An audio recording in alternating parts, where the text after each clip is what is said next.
Hello and welcome to Mies UK. We have a series of architectural interviews for you today, some of which were filmed before and after the current lockdown. Our first interview features Phineas Harper, who is now the incoming director of Open City and Open House, was chief curator of the 2019 Oslo Triennale, and is deputy director of the Architecture Foundation in London. We covered a lot of topics because Finn's work is so wide-ranging, but in this interview he will discuss the architecture of degrowth, architectural education and change needed within the profession. So at the Architecture Foundation, we're principally talking to architects and people who are somehow engaged professionally or vocationally within the built environment.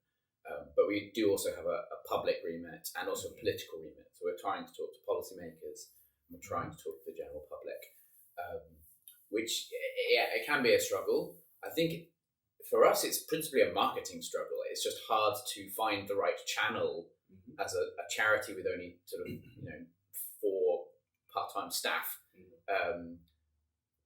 How do you reach out to the general public? But actually, sometimes we find the right pressure point, and an event will sell out overnight because actually it is fascinating, and you don't have to have done 7 years of training to understand that it's fascinating. We did very early on at the Architecture Foundation, we did a festival of Outer London. And this sort of, London has loads and loads of boroughs, and some of them are inner London, and some of them are outer London. And the mayor has increasingly been thinking more strategically about those outer London boroughs, which historically have been very neglected, very unfashionable. And that was a weird event because it was fairly small, sort of, a few hundred people came, but they were completely mixed. There were like teenagers from Greenwich, there were professors from UCL, there were like architects of all ages, people brought their kids. Although it wasn't like millions of people turned up, the people who did turn up were a kind of snapshot of London. And I thought that was... it's not like we made any compromises. We didn't sort of dumb down the architectural content. I think that's the mistake that people like the Architecture Foundation often make. Is they think in order to get the general public in the room, you have to make it you have to wrap it in cotton wool, you have to make it really simple. You can't have something like a plan or a section, because how could Joe Public ever get their head round a drawing of a house? You just end up making all these compromises. The RA sometimes do it. They'll get some architects in to make like Lego structures with children, which is like charming, but doesn't really have anything to do with actual architectural discourse. So hopefully, the challenge that we've set ourselves is to have big conversations about architecture with the general public, but in a way that doesn't treat them like they're children and can't understand anything. Although children actually can understand everything. We're far too mean about children, so I apologise for that phrase. Sorry. You personally do a lot, essentially, around London in the architecture scene. Most recently, also Triennale. You're an author, you're a writer, turncoats as well. If you any of these things you want to kind of jump into first, because I honestly don't know where to start. Do you want to talk about the Oslo Triennale first? How did you get involved in that? Kan på bilen I curated the Oslo opnemen. Architecture Triennale this year. It's over now. It closed at the end of November. With Interrobang, an engineering company. So transdisciplinary. Das Audio irgendwie is a qualified abnehmen architect. kann. She previously set up and ran Studio Weave. She's also now a qualified engineer, which is quite a rare mix. But it's a kind of commitment that runs through the practice of people who have more than one skill. Warte, irgendwas hat die Paula. Warte. She set it up, who was like one of her team. He was a carpenter, and then he trained as an architect. So again, coming at it with like more than one string on his bow. And I guess I'm a kind of architect turned curator or turned critic. And we also did it with Cecilia Sachs-Olsen, who's a geographer but also an artist.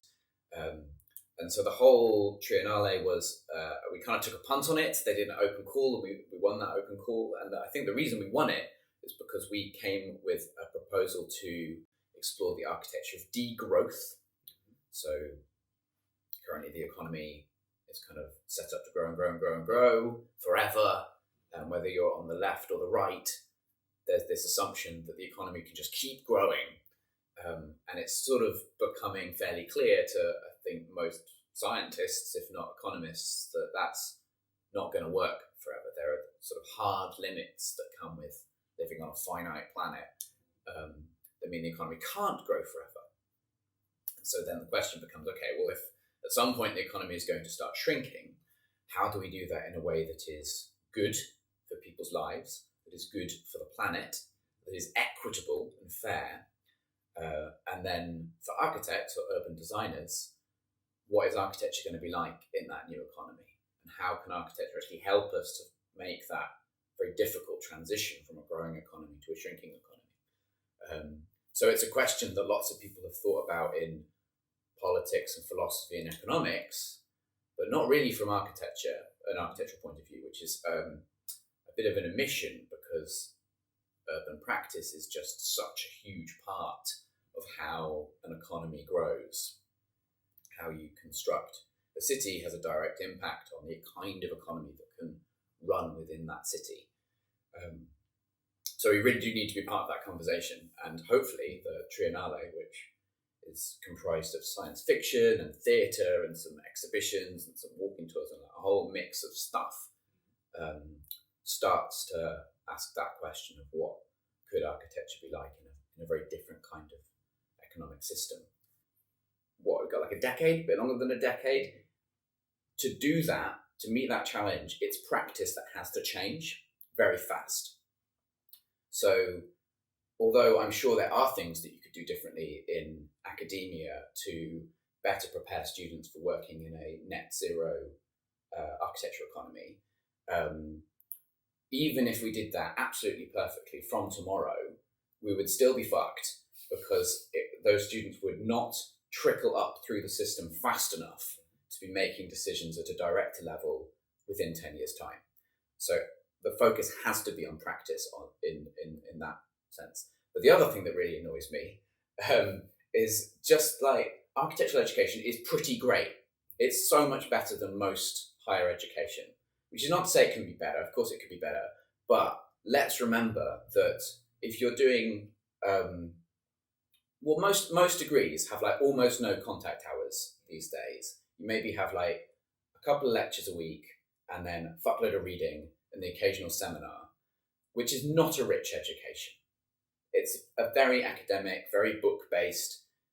It doesn't work for everybody. A lot of people just completely get lost in that world and find themselves depressed or dropping out or feeling very isolated. Architectural education has problems too, but ultimately has this like rich studio culture where you're immersed with loads of other people. It's very hands-on. You're kind of constantly making things, either digitally or physically. Usually involves quite interesting site visits, either like study trips to other locations or visits to construction sites.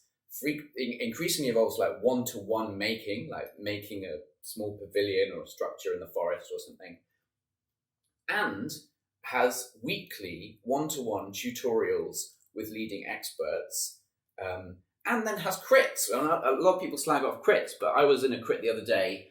This student had based her entire project around Kate McIntosh's Dawson's Heights. Seminal project, Kate McIntosh, legendary figure, should have won the Reba Gold Medal. Who turned up to crit her? Kate fucking McIntosh came. Like, what other form of education can you get that, where the very person that you've been studying comes to have a intimate one-to-one conversation with you about your work? Like, and that's not in, maybe in sort of Harvard or something, but this was just in a normal architecture crit. Out of the kind of goodness of her heart, essentially, Kate turned up to help out. And so I think there's some incredibly precious and weird things about architectural education that we absolutely need to hold on to, but which we will lose soon if we don't start to defend education, because it's under pressure, right? Because government cuts are not going away unless we have a change of government. Universities increasingly see architectural education as a kind of luxury, that it doesn't sort of make sense in the same business models that other courses are run, and they are putting more and more pressure on architecture tutors and course leaders to find more streamlined ways to do things, to like reduce studio space, reduce facilities. And if we're not careful, we will lose the very things that make architectural education special. So out of an impulse to try and make it better, we will like wreck it. And so, yeah, practice needs to like sort out its hypocrisy, get its, house in order before slacking off education. And all of us need to do a little bit more to kind of protect the amazing tutors and the amazing schools that we do have before we lose them entirely.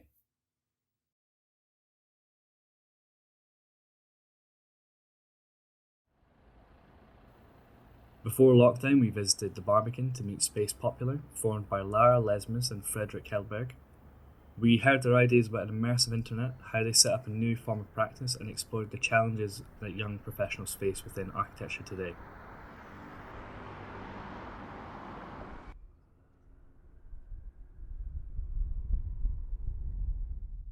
I mean, in teaching, you deal with questions that you hope you will be asked to resolve in practice, but maybe not yet.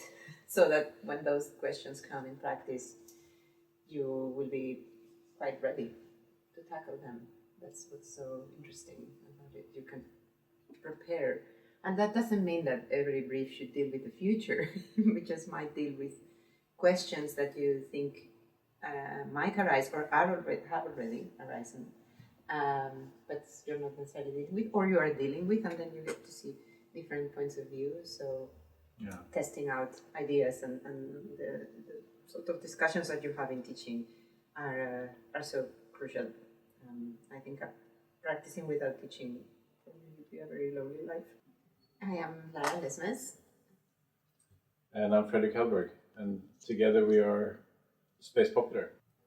So we do a bunch of different things. We started by doing architectural competitions. We've done a lot of large buildings, and we've done a lot of interiors, furniture, but we've also been teaching for 8.5 years, both here in London and in Bangkok, Thailand. And we increasingly do exhibitions and speculative projects with collaborations with museums or institutions, and mainly exploring the future of virtual architecture and the future of a virtual environment. And in that regard also the potential future of a virtual civic, or a virtual public space, in what we are referring to as the immersive internet. So unlike the current two-dimensional internet that we operate through computer screens and smartphone devices, we work a lot with convinced by the speculation that very soon we will step in to the internet that we've built, and that will become immersive and therefore architectural. So increasingly we also deal a lot with that. So maybe one quite good way to describe again what we think this is in a very simplistic way is if you imagine the current internet, which we access through these screens, if you imagine that being a very, very detailed map of a continent, which is so detailed that you can know exactly what the weather is like at any given time, and you know the ecosystem, but we have never actually been there. And this moment, which is already started to happen and will happen, we think, in the next 10 to 20 years, is the moment when we first set foot on this continent, when we actually start to be there in the internet for real, hence the immersive internet. And one thing also which is very important, we think, is to not consider this immersive internet or what virtual reality is doing as something revolutionary. It is revolutionary to some degree, but it is exactly the same project that has been going on, we can say electronic media, basically, and even electronic media being a part of a bigger project about any form of reproduction of media, but what we now call virtual reality, or what we're referring to as the Immersive Internet, is a logical and an obvious progression of what's already happening. But of course, the moment when it becomes spatial and immersive, in our view, it becomes of architectural concern. Things will be in a place and not in another place, and you will be in a place and not in other places. Your eyes and your perception will be localized in some form of spatial setting, which means that there will need to be architectural design. And currently that is happening, and if you involve gaming, it's been happening. Much more architecture has been designed for virtual environments than the physical world, even though humans have never built this much physical architecture in the history of humanity, yet even more has been built virtually and actually inhabited, even if you do that through a two-dimensional screen. So when that becomes three-dimensional and inhabitable, then most architectural work will be virtual. So that's why we teach this, and this is why we continue to explore what this might be. Where is the tension point, what's the stress moments, where most work needs to be done for this to be done in an interesting way, but also done right, so that the structure on which this whole thing is built is a healthy one, both politically and spatially. Yeah. You're based in London, but you work around the world. So you work remotely. How do you think this is a way the practice may work in the future? When you are based in one place, but you work and collaborate with people around the world. We're really trying to make that possible, and I know it conflicts with certain ideas of how an architect should practice. But I think our current situation with basically all the mediums that we can use to connect with each other opens up for a new form of practice. I mean, being from Spain, it was not a chance for me to go back home, for example, where I might have a wider network, to go back home and practice there, because when I finished there was no jobs. So I think we find a lot of people that is in need of basically expanding their area of practice. Some people is really lucky and they can practice literally within their region, and that's incredible because you can go to site all the time, you can see how things are developing, you can meet clients very, very often in person and so on. But I think it has become quite interesting to see how much there is to learn from every project, and how you cannot remain formulaic. You have to adjust and learn from every new context, and that's given the current mediums we have and the ways in which we can communicate. It's actually becoming quite possible. So what we do is that we establish a very strong relationship with a collaborator, and we work very much on this workflow. Yeah, it is obviously a bit bizarre with this, especially in this age with issues relating to traveling, etc., to build up a practice which is global, but which only has essentially two core people. But it's become almost a bit of a project in its own right, and relating to the medium that allows us to do that, which is also what we're exploring in a lot of our projects. Yeah. The fact that, I mean, obviously it's not the first time when an architect who lives in one place builds somewhere else, but doing it in this way potentially has never been possible before, even a year ago, or even 3-4 years ago, let's say. Before you could rely on the fact that anyone that you might work with has the potential to talk with you immediately or show you something or whatever that is.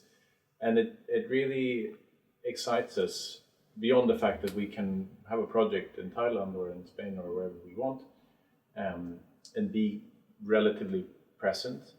But also, if this is like this now and it wasn't 5 years ago, what's it going to be like in 5 years or in 10 years? Which is just so mind-blowing to imagine what you might be able to do from a small apartment in a city in Europe or wherever in the world, and the kind of presence you could potentially have as a collaborator in a project somewhere else in the world, empowered by the media of the next decade. What advice would you give to architecture students and young practitioners?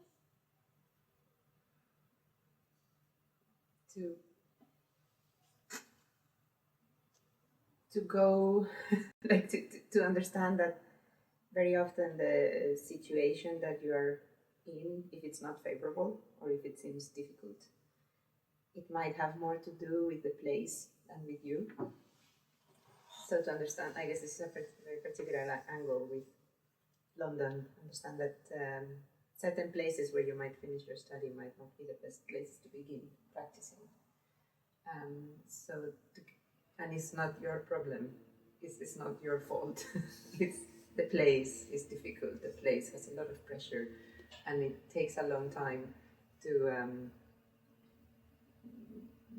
begin to get projects, if that's what you want to do, or to find the right practice. So look further, and also don't try to look too hard for the thing you're interested in. There is no one thing you're interested in, and there is no way of finding it. It will come at you randomly through life. So just keep doing the things that feel right, stay away from the things that feel wrong, and stay away by looking more broadly at what your opportunities are and the different places in which you can, where you can go to, where you can move to, and really change things massively. So don't feel too restrained to a particular place, and don't think it is your fault, because often it's just the context is so straining that it might put you down, and just moving to another place might really change everything. So look more broadly at the world. That way of looking at things is nothing against then finding the motivation to really want to do something. But when that happens and you have a moment when you want to go out in the street to share what you believe, the street being the actual street or a metaphorical street or a public realm where you share what you believe in, then do it with as much doubt as you can afford.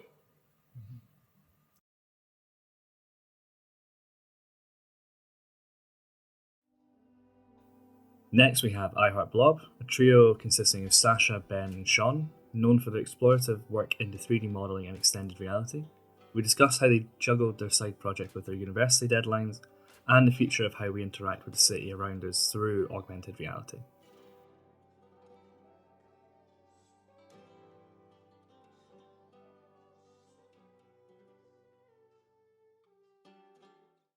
We are iheartblob, and we are focused on integrating new technologies into the design process. We are fairly small studio of 3 people who met in university and thought that it would be interesting to start a project in which every day we are trying to creatively design a new object using tools that are both within the architecture discipline and discourse, and also tools that are not typically seen as architectural tools. For this reason, we've moved towards augmented reality as a way to frame most of our projects, whether that is in the object itself that we design or in the way that we go about designing that object. Yeah, that's kind of been our focus for the last 4 years now, to take these tools of architecture and introduce them with new technologies. How did you find balancing it with university work, and what did your tutors or your studio assistants think of it as you were going through university?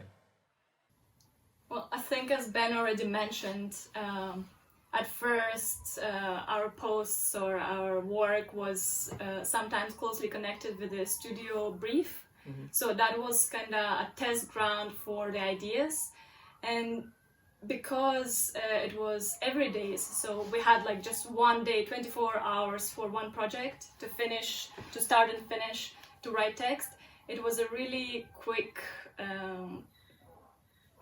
ground for testing ideas and then seeing the feedback on Instagram, seeing how it went. So I guess it was quite beneficial to actually the ability to see and test these ideas we're trying in studio. And we were religious about that one day posting. So we posted a new work, a new design on the day of our final exam, which was obviously very challenging. We posted a new project on the day of Christmas. We posted a new project the day of midterms.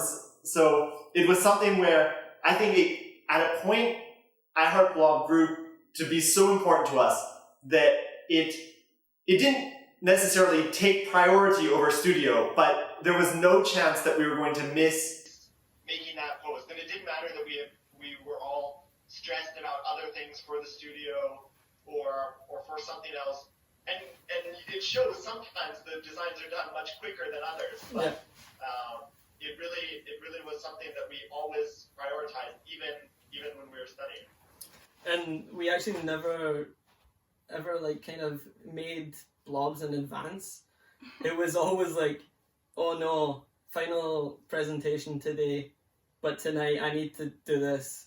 So like either you get the presentation done quick and then the blob came into play and it was like everybody else was gonna partying and stuff like that, and we were like, gotta finish this before we can come out and meet you guys. But I think it really taught us how to kind of work fast or kind of prioritize things. So you know how in a normal project in studio sometimes you would get lost in your thoughts and you take time to actually develop anything and you kind of get stuck. And I think this 24-hour deadline really helped us to get the idea quick, make the form, and connect the theoretical text to it. So I think it really helped this. It also helped our workflows a lot because we would set up when we would do works that would be in seasons. So different seasons would focus on different formal aspects. And they would try to introduce new constraints into our design process.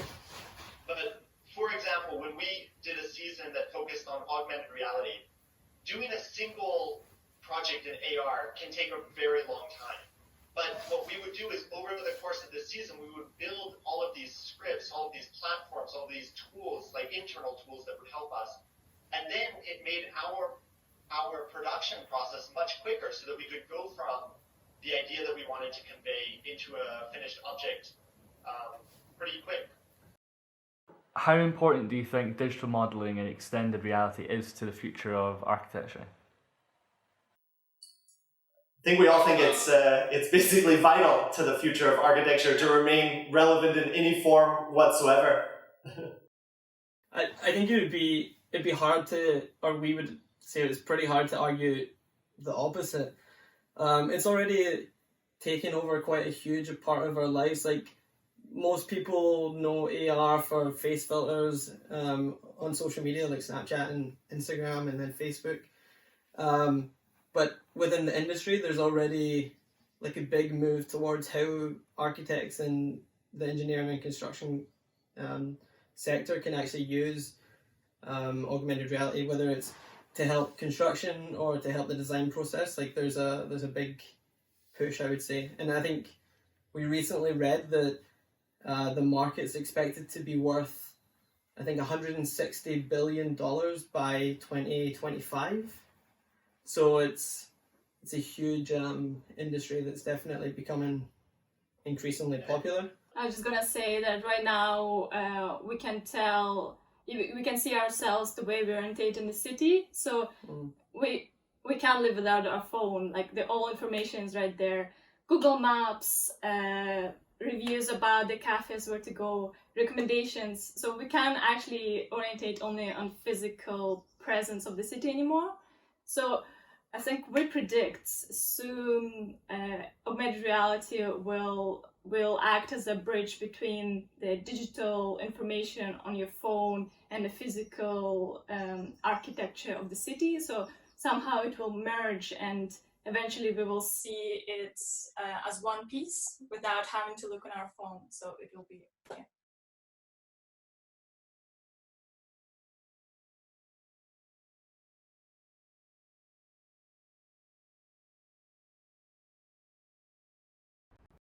Hello. Okay, let's go.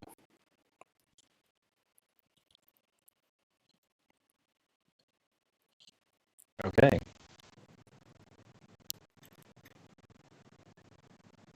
Are we live? Do we know if it's working? Do we know if we can hear people? Fingers crossed. We can hear you, Matt. Okay. Can the stream hear?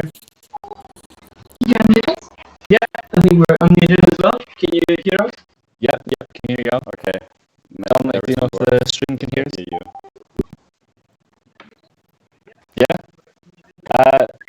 Sorry for earlier. We had a bit of technical glitch. We obviously lost audio. All I was doing was presenting the episode and explaining a little bit about what Mies is. Mies is a collective of students from around different countries in the world of architecture students, from the UK to Austria to Germany, Netherlands, Mexico, France, Slovakia. Okay, Matt. Oh, Henry. Wait a sec. Henry says we can hear.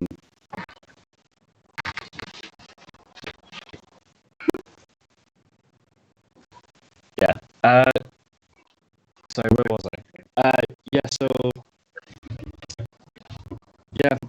You've just watched an episode with Phineas Harper talking about the architecture of degrowth, and we have here Space Popular and iheartblob, to join in a Q&A. So if you have any questions related to the episode or any questions you want to ask, feel free to enter them into the chat, and I'll ask them as we go along. In the meantime, I do have a question. I'm quite interested to know for both of you, for both Space Popular and both iheartblob, because Lara mentioned something about, try and follow not necessarily just the things you're interested in because it will surprise you. I'm quite interested to know if the paths you've crossed, the paths you've walked down, essentially, came as a surprise to you both, or if not, I guess where did your interest kind of start, I suppose. And I don't know who wants to answer that first. It's open. I mean, I think to me, honestly, it's a constant surprise, the things that we end up working on, and I just find teaching a lot of very, very, very often students being really having a hard time because they're not so sure what they are interested in. So I guess my point is always to say that it's just you don't need to commit to something that is gonna become the thing you do for the rest of your life. It's just you're gonna do a series of things, and then eventually, in hindsight, you will start seeing a pattern. But you can only do that in hindsight, and then sometimes people ask you oh, we had already figured out that you went and worked. No, we had not figured out we worked, and then somehow you do try something, and then you start to take and people start doing that. So yeah, much about setting a track. I think that's quite liberating. For me, was Ben, how about you? Because I know Shaun and Sasha from first year of architecture, so I feel like I know their path. We'll obviously explain a little bit, but Ben, how did you kind of get started on all this? Yeah, my path has been very different. I come from a background of economics, so ending up in architecture is not at all where I expected to be. But I think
we still decide?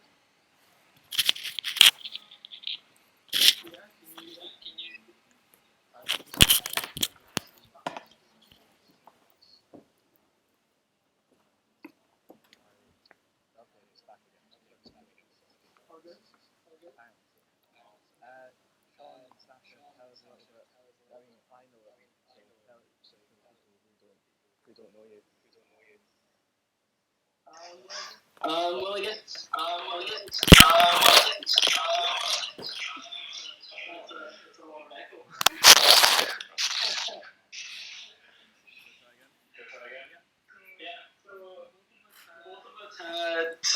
Relatively. And you, yeah. I don't know. Is it coming? Is it? Yes, you guys.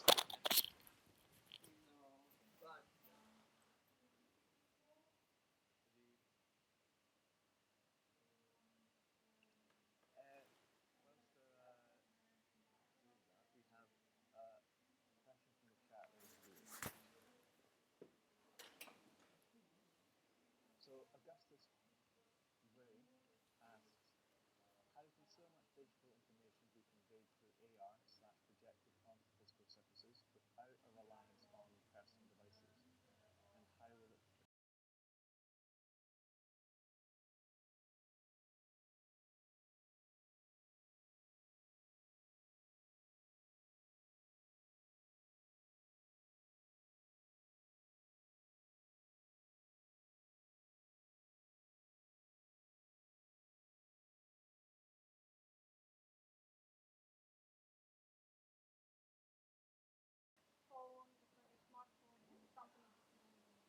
Smart glasses.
I think there might be some audio problems, but I would suggest that we just carry on, because otherwise it's going to be even worse. So that people who rejoins or when the sound comes back. The sound should be fine, but I was curious to hear from you guys.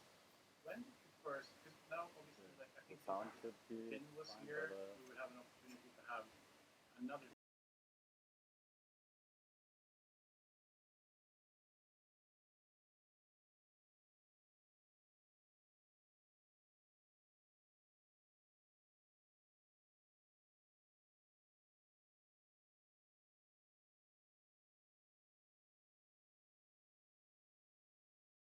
When did you first encounter? You could actually think about it. I think that's can't exactly put like a date on it, but when I was in university, like my bachelor's, but for my bachelor's thesis, I actually made a really small, terrible game, and it was the first insight of like, oh wow,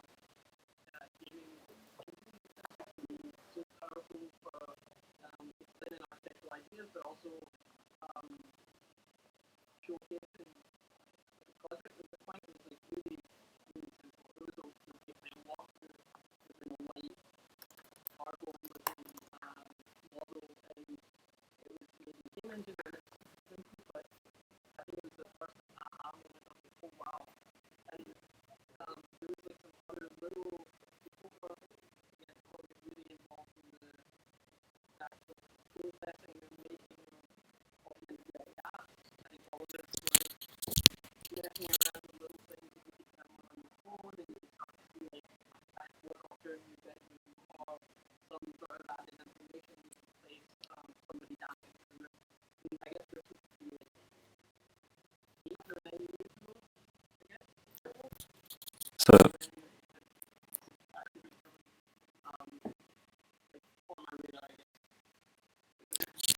guys, we will restart the stream. Sorry.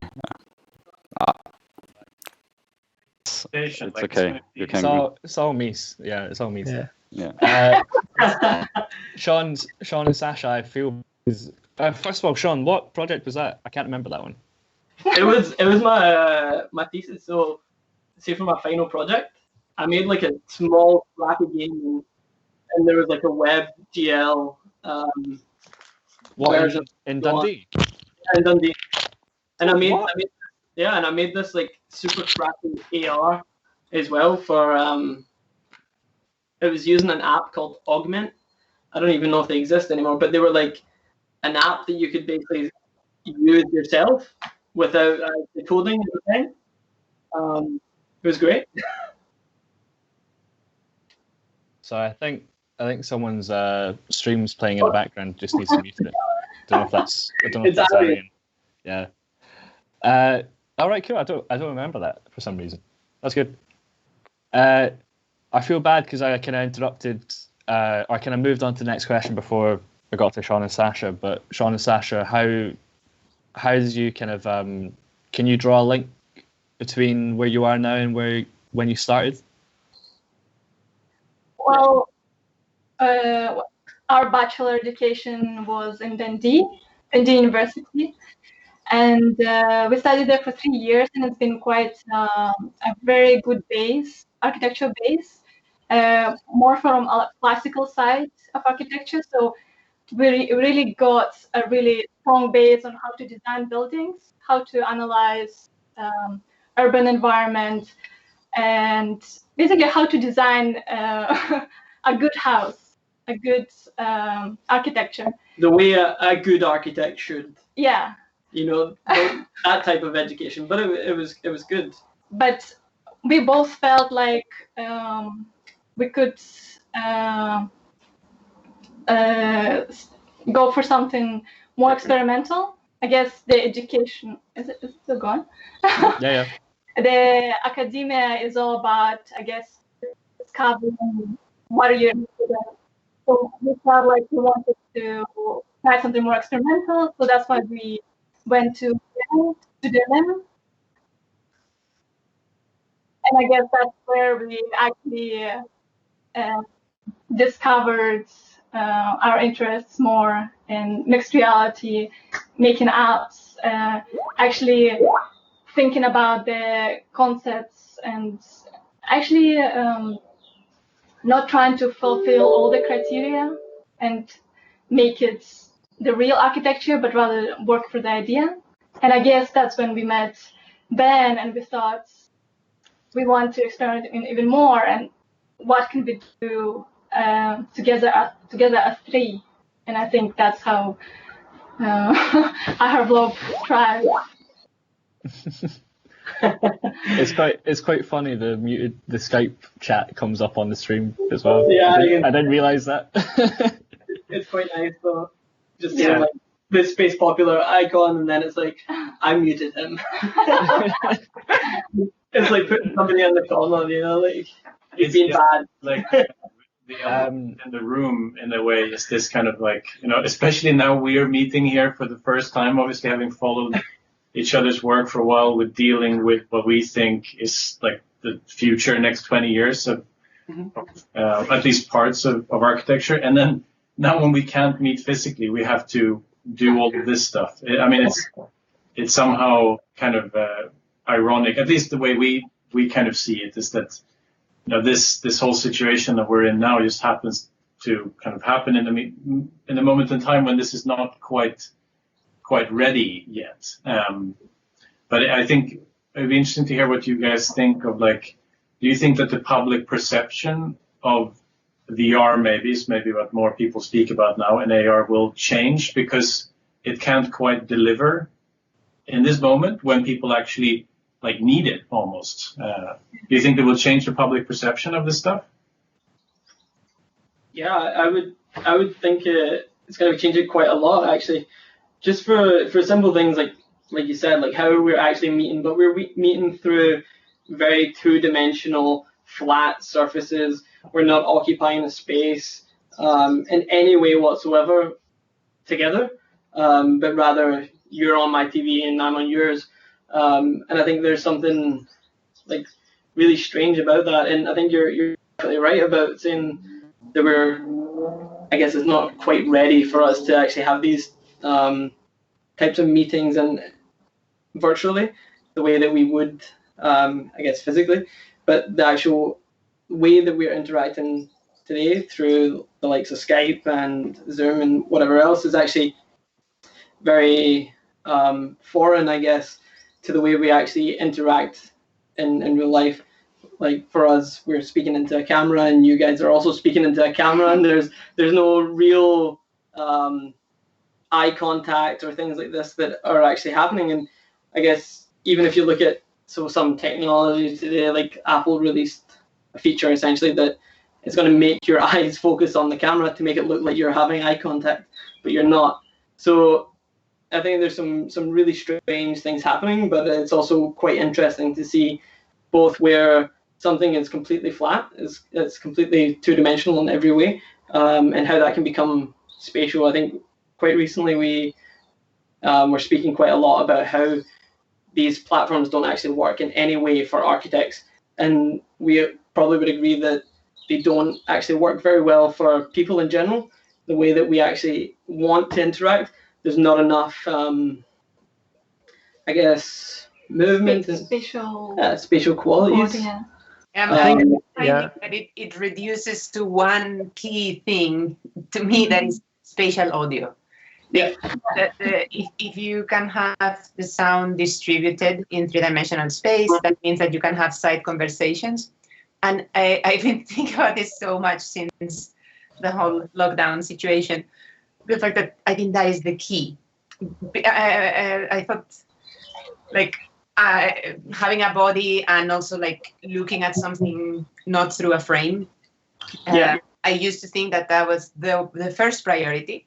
I still think that is incredibly important and makes a huge difference. But now I think like number one is spatial audio, because even meeting people through web VR, just through the computer, it makes such an enormous difference when you are with a group of people, when it's beyond the one-to-one, and the fact that you can step aside, have another conversation, give those people attention. Someone else is talking about something else, and you are still surrounded by people that are doing the same as you feel in public, which is very important. Your mirror neurons are getting really happy, but at the same time, you can focus and you can have a more intimate conversation with somebody, as opposed to having this like insane channel of 4, 5, 20 people coming from the same point. Yeah, we just, I'm sure that you know exactly what we're talking about, but maybe if there's some viewers that don't understand what we mean by spatial audio, just as an example, just a couple of days ago, we went to an event in social VR. It's something that I'm not sure if you're using a lot, but especially during this time, but also with our students, we use this a lot. It's basically these essentially social media platforms, but they're, to kind of understand it, I guess, it's almost like a video game. You enter it through your VR headset and you're occupying an avatar that you see through, and all of the other people that are there, you see their avatars. So this meetup a couple of days ago was with artists working in the field of VR and immersive media. And we were about 40 people in one space. And initially we were all kind of talking together, but then we broke up into maybe 6 groups very naturally, just like you would at a normal kind of cocktail party or something like that, where you still hear a little bit of what people are talking about in the background, but you can still focus on the conversation that you're having. And it's so interesting that all of a sudden, you know, everyone has to go through the Zoom life, you know, like living through the screen. And I think many of us, or some of us like us, have the kind of luxury of doing this in a kind of public way like this. But many people do this kind of thing just as an employee of a big company, where, you know, most of your workday is done like this. And I think it's becoming even health-wise a real problem, where this very, very small difference of just spatializing audio that I was talking about becomes this enormous difference that becomes really, really important. Yeah. Yeah, I find Zoom, pub quizzes and stuff like that have become really popular recently.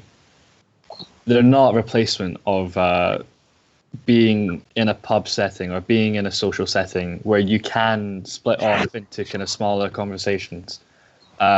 It's almost like you have to wait your turn each, with this kind of like Skype or Teams or Zoom interface, whatever one you want to call it. Was that a bespoke your VR social gathering? Was that a bespoke platform, or was that like VR chat or something, or was that? It was using the most well-used social VR platform there is, called VR Chat. Yeah. Has tens of thousands, I don't even know, thousands maybe now, regular users. So it's essentially like not civic, but like a public space in the sense that you just enter a room. It's not civic. No. It's run by a company, but just in like, it's like a square. You just go into a room, and there might be all sorts of people there. And if I remember right, you can upload your own avatars to that, or your own levels, spaces. The entire world, everything you perceive is built by the community. So the avatars in all the worlds are all built by the users. Mm-hmm. No, it's really interesting. I've got. Sorry, on you go.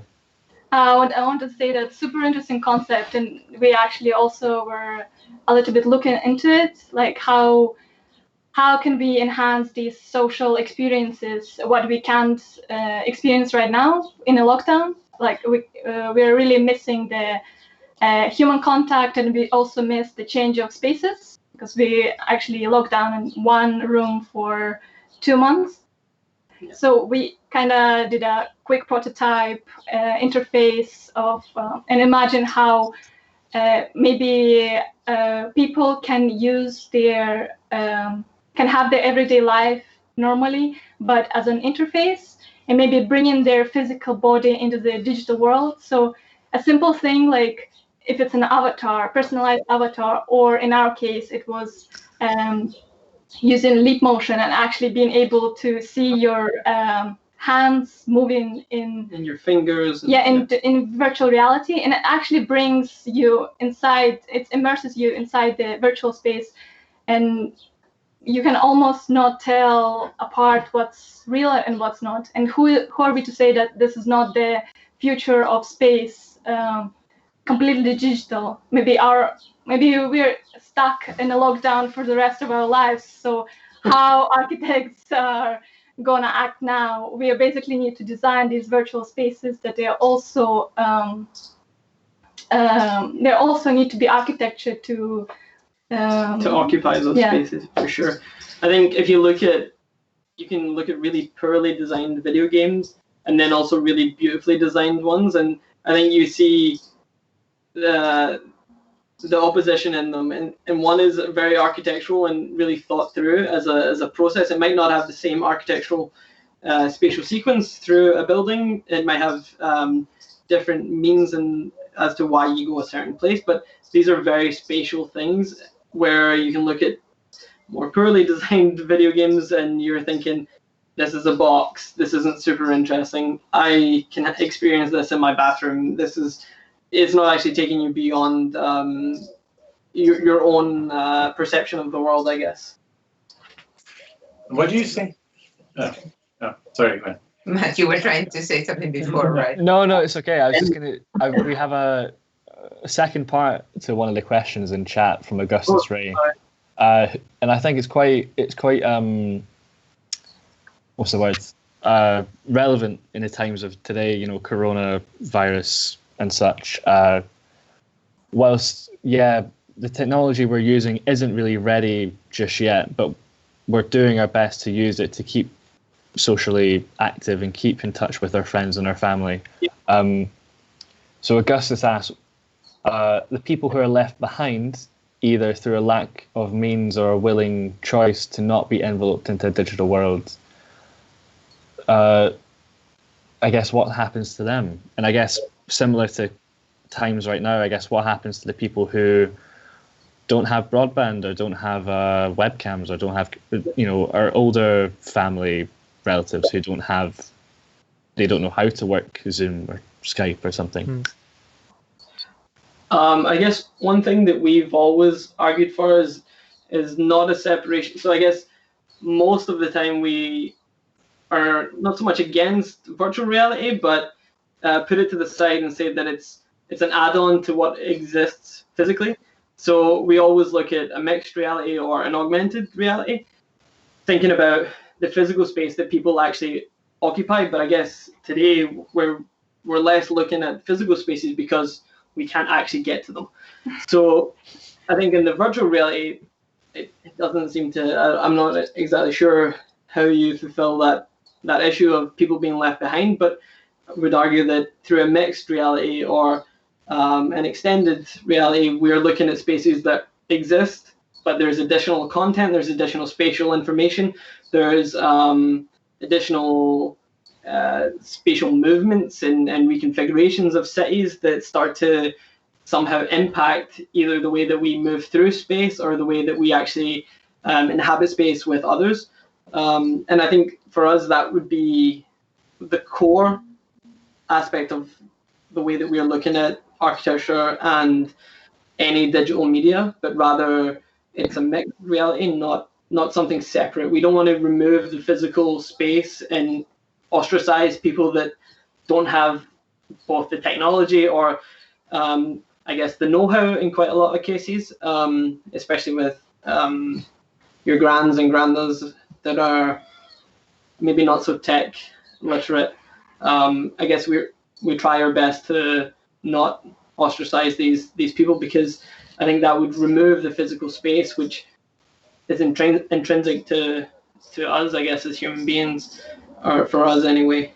And maybe it's interesting that in this question, the first was about whether or not this moves beyond devices that we're all familiar with, and then how to take care of people that are lost when that changes. Because I think Sasha's response that the essence of these types of spaces comes from devices that we are used to being part of our daily lives, I think is quite strong. And that's even kind of the architectural idea often behind the spaces, is how do you adjust to incorporate what we are using and what people would have access to. So it's great that there are advanced technologies and devices that can be accessed, but it's also important that people that have nothing more than a smartphone would be able to immerse themselves in some way in an environment that triggers all of these kind of unconscious spatial cues or audio signals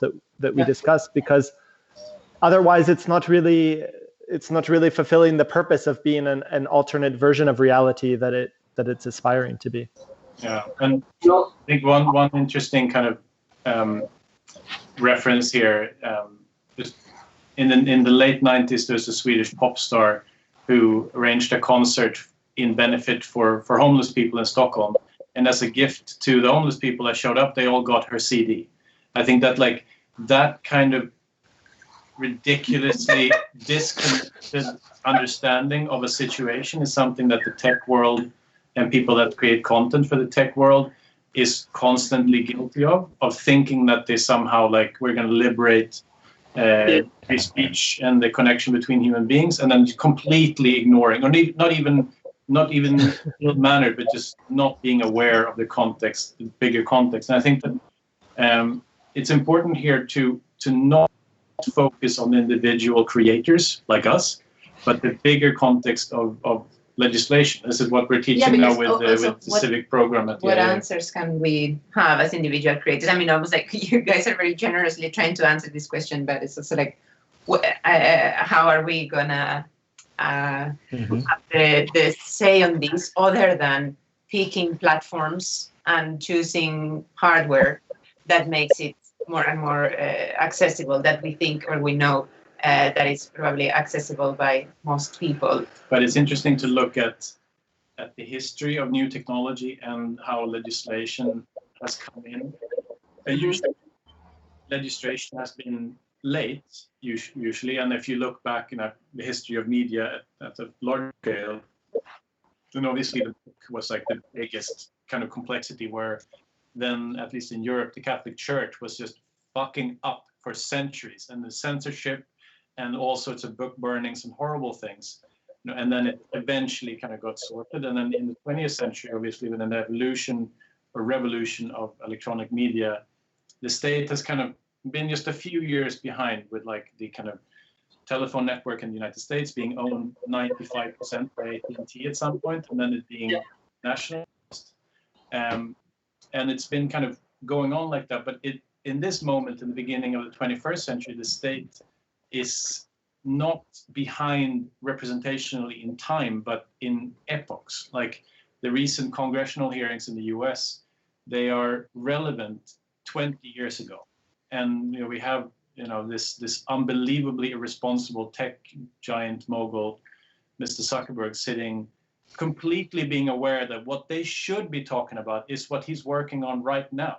And he's very intentionally not bringing it up to allow for the kind of the freedom to develop that, and for the legislation to be. And I would argue that the states need to step up their game and pinpoint moments of where would this be in the next 10 years, 20 years, to protect both the access to information and also so that people don't fall through the cracks and get abused. It's quite interesting that like new technology has, at least nowadays, a kind of almost generational divide in some sorts. Like not so much now, like my mum and dad know how to use their smartphone, but I remember maybe 10 years ago where they got a BlackBerry and they had no idea what they were doing with it, whereas it was kind of more intuitive for me to teach them how to use it, even if I didn't have one. And I think it was mentioned before about like augmented reality, extended reality, virtual reality being almost an extension of the technology of the motion picture. So I just wonder, like, if it ever happened in the past, in the history of older generations kind of not being interested in the television when it came out, or like maybe sticking to the radio when that kind of happened. I don't know. It's quite an interesting thought, I think. Like, is it getting overwhelming for people at some point?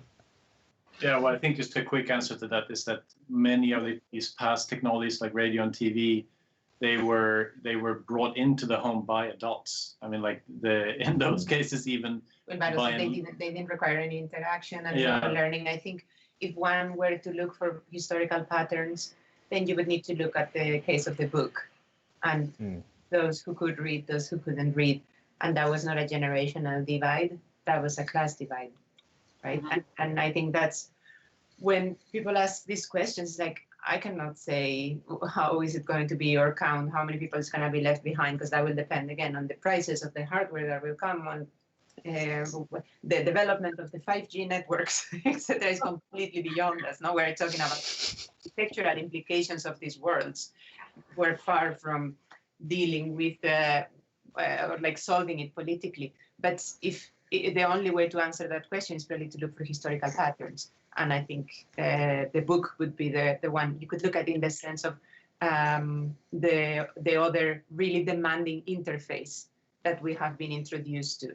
Because television, radio, things that require just pushing a button were not as demanding as in interfaces as it will be AR or a smartphone. So.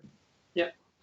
Okay. Also, it's probably nice to look back at something like the Industrial Revolution, where you actually had a group of people essentially fighting against the industrialization of industry, where machines were essentially taking our jobs. And I think there's the exact same, it's a repeating pattern that happened during the Industrial Revolution with the Luddites, and then what's actually happened now with people that are fearful of AI, where machines are still going to continue to take our jobs, apparently. But I think these are things that actually aren't really happening because people are so terrified of AI but don't understand that it's already in their pocket. It's already integrated within the software that we're using, the social media platforms like Fredrik was saying about Zuckerberg. Essentially, this is already part of the narrative that exists within social media, and it's something that maybe we should be looking at. I don't know how architects are going to contribute to that problem, other than the way that we design using these technologies, but rather, I guess, in a global sense, how this is a repeating pattern. So instead of, I guess, looking at purely media, with the instance of like the book and television, there's also the industry that runs along with it, where technology was also generating and scaring people and leaving people behind. I guess there's a lot of media that covers that. I'm trying to think of the exact one. I feel like it's a guy that gets replaced. He screws tops on a toothpaste tube, and he gets replaced by a robot. I can't remember what the film is. It might be like Charlie and the Chocolate. It's Charlie and the Chocolate Factory. Yeah, it is. Yeah. I was going to say that, but I didn't know if that was wrong. I think it's like a super nice, I guess, analogy of like what's repeating. It happened then. That's post industrial revolution for sure, but it's still continuing to happen. It's this endless cycle of, I guess, fear mongering that happens with media outlets and technology companies, and I guess taking someone like just off the top of my head, someone like Liam Young as an inspiration, as like design the softwares that you want to use, realize how you can hack these types of technologies and utilize them for yourself, because if you don't, you're just going to be basically standing in line for the next iPhone to continue to consume and just eat this jargon and information that's constantly being fed to you without the knowledge of how this information is very directed at you without allowing you to see the bigger picture. I think that's a major issue, like in technology today. Yeah, most architects are still the users of softwares, when in reality we actually need to create our own tools and softwares. I think that would be a really interesting way for architects to rethink the spatial conditions that we approach, but also, I guess, an architect is very public in the way that we speak to other people, but also the way we speak to clients and people that are providing commissions and museums and galleries, and there's a very human aspect to the way that we have these discussions, and also try to look at how that has an impact, I guess. Well, yeah, I think this leads in quite nicely to a question that Adriana in the chat has asked. It's a bit long, so I'm gonna summarize it. But how do you think architecture will have to adapt or catch up even to kind of the developments in VR? And I guess, do you think, I guess almost the role of the architect will change, do you think? Open to anyone. I would argue that the role of the architect is going to fundamentally change. I think this idea that the architect it's a very general kind of rudimentary thinking of the architect, but someone that's designing your conservatory or drawing some plans for planning permission is, I think that's really simplistic in the way that we think about architecture and building, I guess, in general. But I think these new technologies and the access to these new technologies is going to change the way that architects think about space, because like if you look at how computers essentially changed the way that the architect could design. So to reference Greg Lynn, I guess, to think the way that he was using things like Maya to generate series of curves and lofts was like, it was radical at the time, but we now have access to that on like the click of our fingers. You know, it's like one type, you type in one word in Rhino and it's done, where people would have to code these things in Mel, and I think it's something that's really becomes so much more accessible that the architect needs to start to think, look, if these are going to infiltrate into our discipline, then we need to think of how we can actually utilize these tools and technologies, and also think about how we can design our own to then further push the way that architects are both looked at and appreciated, I guess. Maybe Shaun, I thought you were going to talk about something that the three of us speak about quite often, is this idea of the architect as the master builder, as a fairly antiquated idea within architecture. And I think in many ways we see the emergence of these new technologies, especially kind of in their democratization, as being a way to undermine that, which is already on its way out. But I'd be curious if Space Popular kind of is looking at that at all, because I think for us this kind of hierarchy within architecture, we see these new tools as a pretty key means to disrupt that in a quite good way. Yeah, I think it's funny, just to make a little bit of a mess here, but I think it's funny that you guys are saying that the idea of the architect as the master builder is something so antiquated, and at the same time, you are saying that as architects, let's not just make spaces that might be digital or physical, let's also build the software. It doesn't get more master builder than that.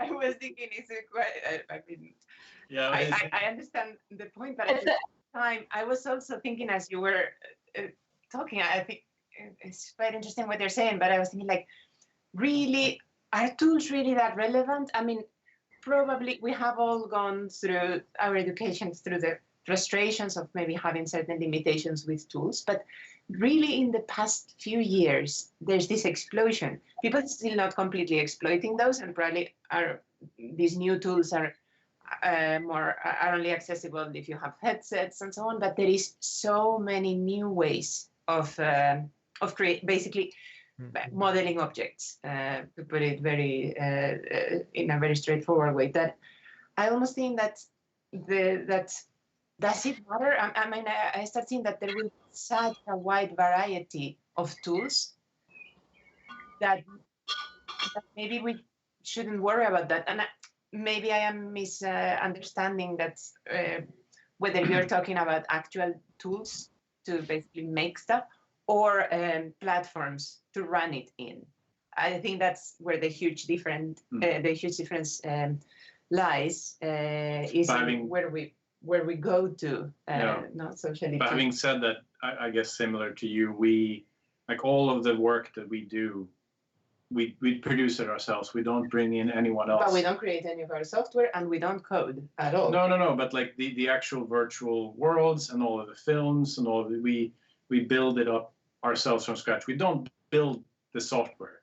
Mm-hmm. I think, and we would kind of put the kind of perspective through history, maybe not going further back than the middle of the 19th century, and they aided a bit by Mario Carpo and his kind of analysis of architects and technologies and their influence on the world. Yeah. Obviously, architects and the profession being one of the most like unstable of professions, unlike doctors and lawyers and other licensed forms of vocations that managed in the 19th century to basically establish their role, whereas architects kind of fibbly floated around in this cloud of, are we necessary, are we not necessary, which means that throughout technological history, we have either, or we, I wouldn't say we, but like architects have been a leading part or like a kind of driver or a spectator, where I think in the 19th century, where in the Industrial Revolution, the kind of roles were blurred between architects and engineers. And then going forward, like we saw already quite recently, when we all were very young, when the high-tech revolution was kind of in its heyday, architects were leading. They were building the software. We have everything from the kind of neo-expressionist side of Frank Gehry, building the software to make the architecture possible. And we had, Norman Foster, Richard Rogers, and all their practices kind of really being super engaged with the technonics of making the architecture possible. And I would argue that we exist, even if we are maybe different in this, we exist in a time when the architects are absolutely not connected with the technology that is driving this revolution. You know, like because there is more range. Yeah, exactly. Not because most people doesn't feel constrained anymore as opposed to the guys who were dealing with the 90s CAD. So, I don't know, but for me also the important point is the separation in between the software to create and the platforms through which we access that, which I think is what makes the big difference. And that's what the things that you guys are exploring with is it's not just where you create that, but also like what are these AR pieces of software that you use for that. No? And it says a lot that architects are often interested in talking with game designers. Game designers are very seldom interested to speak to architects. Yeah. I think says something about where the kind of the real influence is here in the world. I don't know if this answered the master builder. I think that one thing that's interesting with just sorry quickly, but relating to what Finn was talking about in this interview, which is obviously done now quite a long time ago, but talking about his work with the Architecture Foundation, and I think he used the word of kind of marketing. I don't know if he would reuse that term, but essentially kind of that is, I think, one portion of the world where architects do have an interesting position, which is in media and information and kind of communicating bigger ideas of how to think about things. I think Finn and a few other people in our generation are doing amazing work in basically understanding the role of kind of communicating to large publics, not through architecture, but through talking about architecture, which is something that you would have seen also in the 19th century with John Ruskin and others who had an absolute like kind of super control of the media in a bigger context nationally. And if you look at metabolism in Japan, for instance, you know, these kind of architects of the 70s, they would go on prime time television to be interviewed about cities and buildings. You know, that doesn't happen right now, but I think that this generation, perhaps I would imagine in the next 10, 20 years or so, we'll find ourselves being invited to, maybe not us specifically, but people like Finn, or be asked for by big media corporations, like, what do you think about the world in the future? You know? But maybe that's also a bit of a function that big media has changed. I mean, now it's social media in many ways that are where people are talking about architecture and where people are raising awareness. So I understand that, of course, big media still has a very important role and reaches different demographics. But I think also the media landscape is shifting, and that's affecting how we are talking about the work and who we are reaching with it. Yeah. But no less powerful. Yeah. Well, the first architect that goes on Joe Rogan, that would be an interesting kind of. That's an interesting challenge right there, actually. It will happen at some point. Yeah, I reckon it'll be Björk. Yeah, for sure. It'll definitely be Björk. Definitely. And it'll be like a stream of memes about how Björk is this capitalist machine that even produces. Yeah. We've learned to consume, you know. But I think this is something that we, I guess, just touching on what Ben was saying, it's something that we've touched on quite a lot. The reason we even started our project was this idea of architecture losing its discourse, or losing the theoretical essence, I guess, to itself, I guess.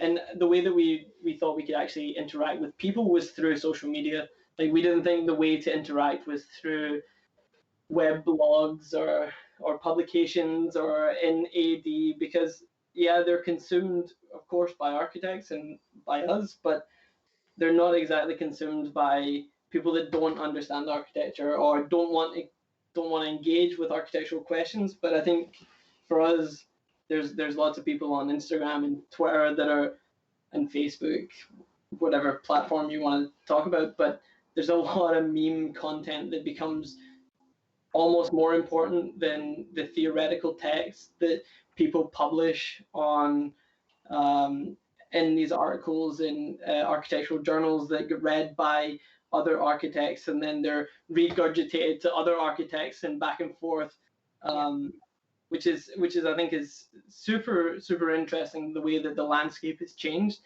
where something that used to be a joke now becomes a hugely critical way in which we can laugh at some sort of theoretical principle or thinking, but also a way to critique, and a really sharp way of doing it, because you're limited by an image, I don't know, a few pieces of text, and I think that's something that's super interesting.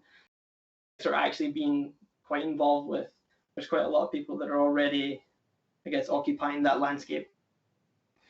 I think Where the whole the people of London is clapping right Yeah, now. I don't know if that's coming through in the audio, but I can hear it through my window as well. I totally forgot. I totally forgot Oh, I we should forgot. hear this time.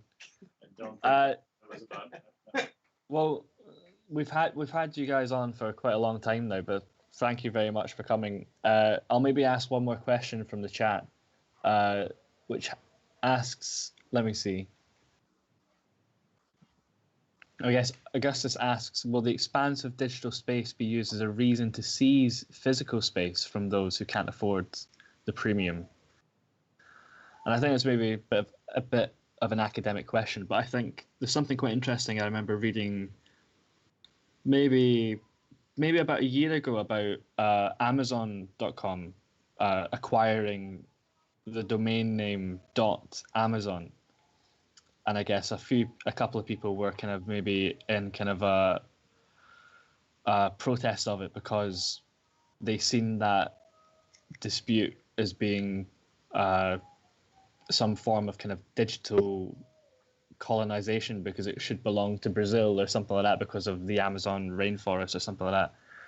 But yeah, I don't know. Is digital space going to be something that is free for all? Or do you think, is it possible for it to be, privatized in a way, not necessarily civic or public? Yeah, I think maybe this question can be interpreted in many levels, and I think to begin with, we're going to probably look back at this time. If we for a moment ignore AR and VR and we just think about our current digital interaction, we're probably people will laugh at our ignorance in this moment, and clearly seeing how these wonders are being built with purely by market forces, with investors in mind. And we definitely think that there is real serious dangers of exploitation, not just in like, oh, my data's being stolen. It's not about your single data, it's about the effect it has on the entire society. And I definitely would counter Jaron Lanier's explanation of why the current social media structure is so dangerous. He has this kind of very simple thought experiment that if you have two individuals that are having a conversation in a medium, and then there's a third party who runs that medium, and the only kind of gain from that third party is to manipulate the medium and the conversation itself. If you replicate that to billions of people, then you have literally like a kind of synthetic, man-made schizophrenia in kind of not just people being exploited, but literally like larger kind of societal structures literally breaking down. But I think there's another aspect to this question that I think is more of a speculative term. If you imagine that the future in the next 10 to 20 years, when large portion of the population will use AR in the city, and I think that by then we both think and hope that there will be some regulations in check to make sure that these kind of things don't happen. We've had students who've speculated on basically in a kind of Videodrome dystopian scenario where basically if you don't have a subscription model, you don't have access to the kind of most valuable information on certain shopping streets. And therefore you have, even if people occupy the same public space, you have kind of class divides depending on what you can afford. And I definitely think that it will not go that far. But and also this is like asking this question, Augustus, you make that choice every time you're picking a platform to use. And I know it's hard at some point when one platform has gained a lot of momentum, you cannot get out of it. It's not even an option anymore. It's like you want to speak some kind of language you have invented, right? You can't anymore. You have to use it. But at least now at the beginning, the more we look into these things that now seem so geeky and strange, the more we can have a say in making those choices. So it's like we constantly get asked this question: how will it be? However we choose for it to be. Yeah. Every time we log on to Facebook, we vote for that model of the future of the internet. Yeah. But I think also, I mean, that's maybe this is a little bit when we were talking about tools and platforms. One of the things is that's why it's so important that architects are part of this discussion. That architects are also definitely trying to be involved as much as we can be. So learn to script or to challenge platforms in a way that you are relevant in making that future, because it's exactly that. If we leave this out, and if we stick to older models of representation and process, then we will leave it open for someone else with different interests that are not spatial, are not formal, are not maybe even democratic, to step in and build those platforms which will be commercially successful. Yeah. And the conversation will no longer even be applicable because we won't have a seat at that table. Yeah. And also, I mean, I guess when I say that to make it even more open is like either make them, as you guys are saying, like have a say in the shaping of these platforms, or at least use them. Yeah, right. I'm only asking like baseline, like at least be aware, because it's the same as I mean, it is a complete parallel to policy making in urban development. No? And again, another historical comparison: when did policy making for the city and for urban development become a thing? How long did it take? And how much had to be undone? How many streets had to be like ripped open in order to make for sanitation, but also for ventilation, for buildings that were falling apart? Again, patchwork afterwards. No, now it's kind of super relevant comparison, I think. Yeah, I think maybe something quite just anecdotal. Like we all have a few friends that worked with a museum to produce an augmented reality, I guess, filter or an effect that was spatial, and they had to have conversations back and forth with the architect to have approval.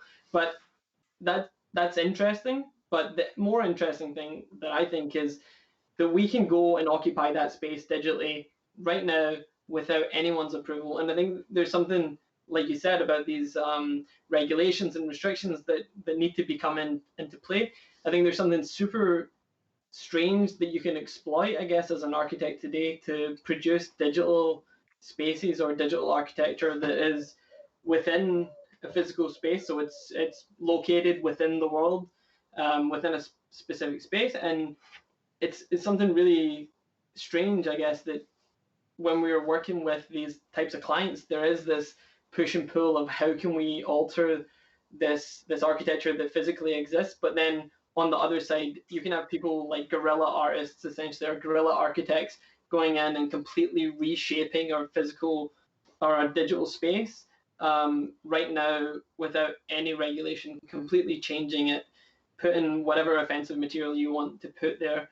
And I think that's, for architecture, it's a strange place to be at, I guess, where your building becomes some sort of phallic item, not in the fact that it is, I don't know, a tower within the centre of London. It's a really strange place we're at. Well, at the moment, it's quite liberating because, as Shaun said, it's a clear canvas. You can do basically whatever you want, and yeah, you can change, you can add anything to the physical environment, which is, you can think it's crazy. There's no how to say editing. No one will see it if you don't want to, unless it's your thing. I guess it's because there hasn't been a unified platform until recently. I guess right now Instagram and Facebook is becoming one of those global platforms. People can actually use AR, and probably in the future there will be one global platform for all AR content, and then it will become editable. And but I think that's even more concerning, because the way that it's getting run today, like what we've discussed prior, is this notion that Mark Zuckerberg is making these decisions for everybody and tailoring these answers to Senate or to the Senate based on things that, like you said, that were relevant X amount of years ago that aren't relevant in the 10 years in the future. But it's super interesting, I think, to think what will happen if there is a unifying platform, because right now, like Facebook and Instagram's I guess application process or submission process for these filters is incredibly stringent. And who's to say that this regulation that Facebook has already implied is the correct regulation to change the way that our physical or digital space should be inhabited? And I think that's where, if you return back to what Ben was saying, where it's super important for architects to be designing the tools and being at the table to have these discussions, because our physical space that we will inhabit, we will walk around, and sure, there'll be digital content that will interact with us, or architecture that will interact with us. That needs to be designed and thought through by architects and urban planners and people that actually have a say in our physical world versus the global conglomerates that are running our digital world that right now is fully two-dimensional, but will very soon become fully three-dimensional and spatial. I guess there's like potential for, almost missed potential for architects to actually be involved in development of those experiences, spaces, and potential applications, because AR will eventually enter our lives, like everyday lives. So it's up to us to be actually in front of this conversation. Yeah, I think for the architect to be there and be present with these types of conversations, to be there and present these ideas and things that are currently happening in the tech world to the likes of urban planners within London or within Glasgow or wherever you're looking at, New York, whatever scale, it needs to be we would argue from an architectural point of view, that needs to come into play, because if not, we might have like a flattened subscription model of the city where you can't go to a park because you only have an access to a certain resolution or frame rate or these types of things that become very classist, and they're not democratized in any way. So you don't have to. We don't want to be paying for a premium package to go to Central Park so you can see it in HD or in 4K, you know? I guess. Or do we? No, we don't.